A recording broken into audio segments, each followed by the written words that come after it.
Hi అండి. మాకైతే ప్రతి సమ్మర్‌లో దోసకాయలు 10 రూపీస్‌కి కేజీలాగా లభిస్తాయండి.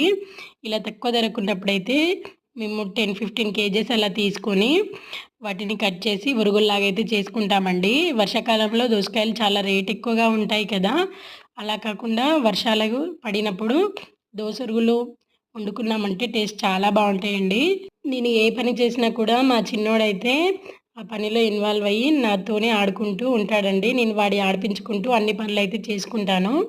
నేనిక్కడ దోసకాయలు కట్ చేస్తుంటే చూడండి, వాడు కట్ చేసిన ముక్కలతోటి ఆడుకుంటూ ఉన్నాడు.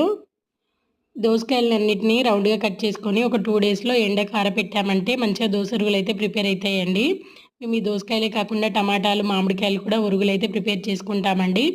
మీరు కూడా ఇలానే చేస్తారనేది నాకు కామెంట్ చేయండి.